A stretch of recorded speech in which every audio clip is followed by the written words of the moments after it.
Siamo nel Parco Nazionale del Gran We are in the Gran Sasso and Monte della Laga National Park, one of the largest protected areas in Italy and the most important in Europe for its richness and biodiversity.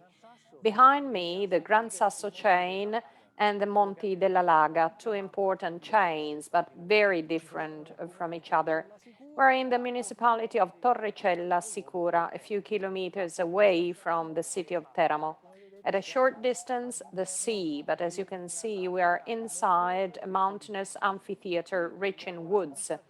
And we would like to tell you a millennial-old story that has its roots in the traditions of these places. We will talk about ancient viticulture and wine production.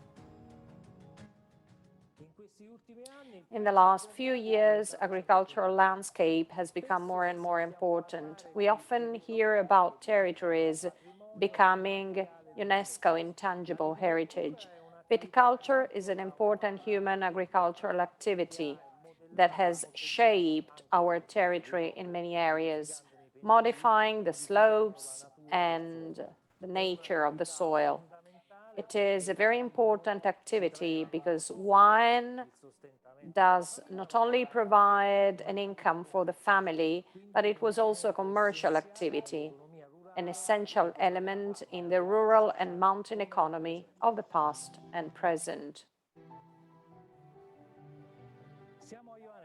We are in Ioannella, a small hamlet in Torricella Sicura, 800 meters above sea level. Here, thanks to the work of a local farmer, some varieties of vines have been selected, some of which are still unknown. So let's go and discover their secrets. I have always been fascinated by my grandparents who told me about the old winemaking activities that were here in the area.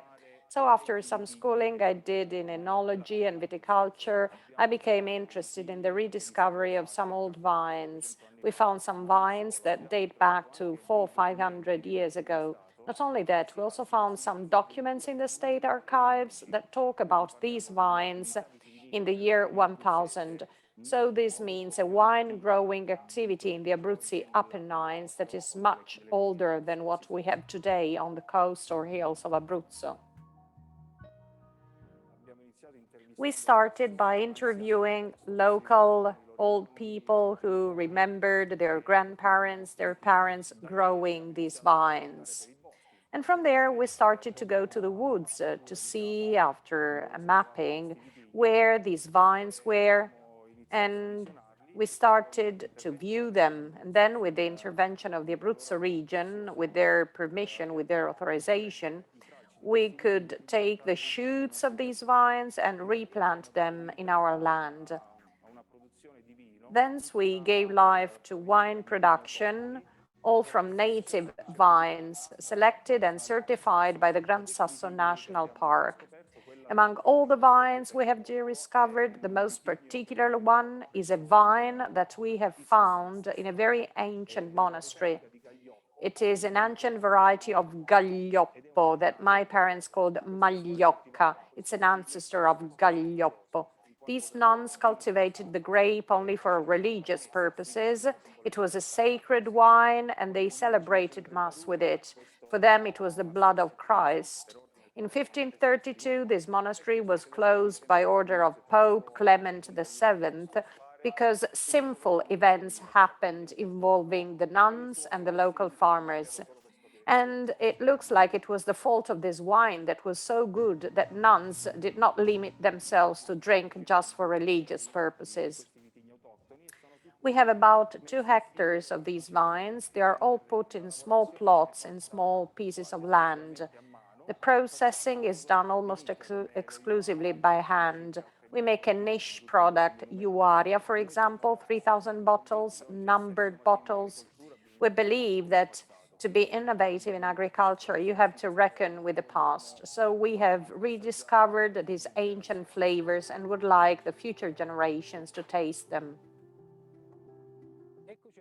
Here we are in Campli, again in the province of Teramo, a historical city of ancient origins.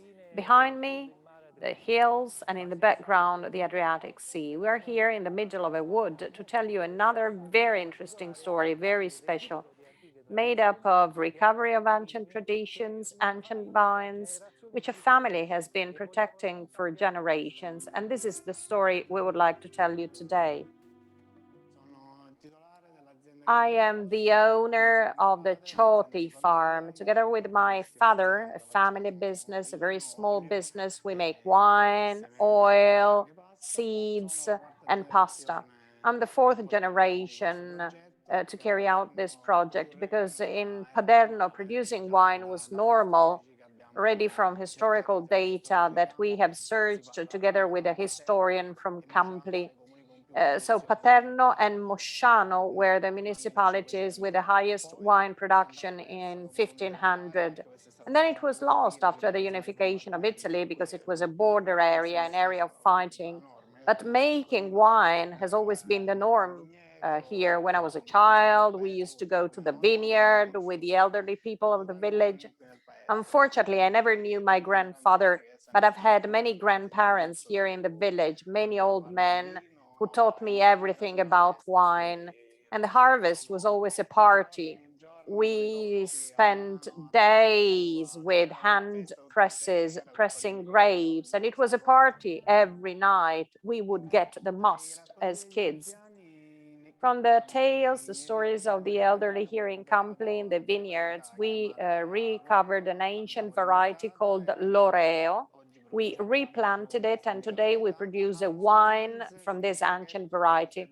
It has similarities with Grechetto and Trebbiano Campolese, but the varieties are known.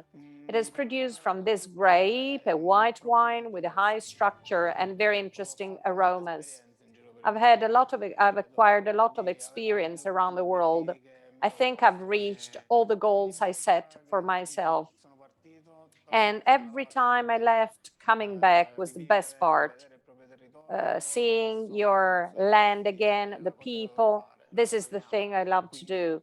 So I want to take the knowledge I've acquired elsewhere and put it into practice here for my future and my personal story.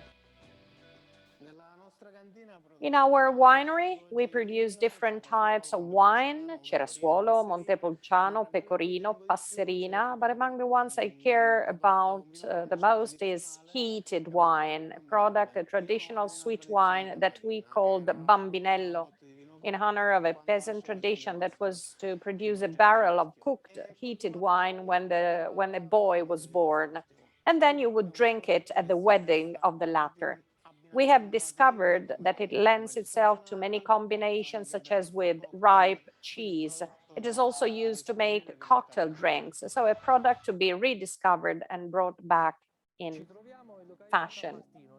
We are in San Martino in the municipality of Camestrano near L'Aquila. The Tirino Valley is important from the environmental but also historical and artistic point of view. Agriculture has accompanied man forever, and from the point of view of wine production, we want to tell you another story that has to do with climate change in recent years. A very particular climate, significant temperature fluctuations. During the day, temperatures are high, well above 30 degrees Celsius. At night, the temperature drops. This means that temperature fluctuations have a positive effect on the plants that we grow on this land, and the scents and aromas are fabulous. Of course, this also exposes us to problems like frosts, late frosts. This system, the Abruzzi pergola or trellis that we have resumed using chestnut to make poles, this type of plant that raises the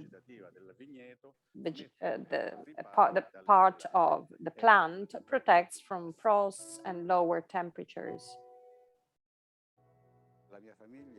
My family has always had vineyards. Making wine is something that matters, but above all, vineyard is important because the vineyard means having an intense relationship with one's land.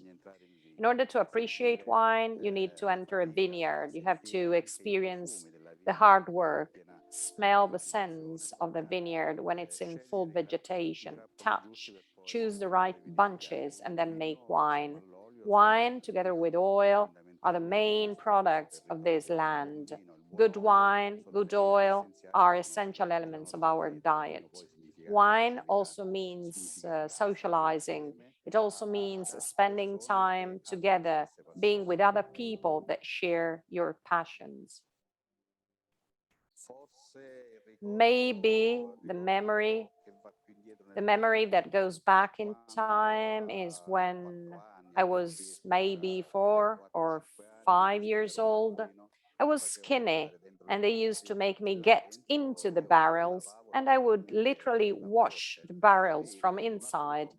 And then another important memory that ties me to wine is the first time I tasted it.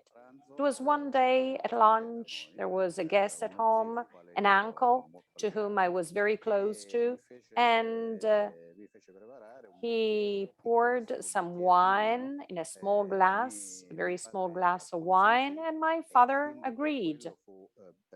So for me, it was sort of an initiation, right? And to be accepted at the table of the adults who drink wine.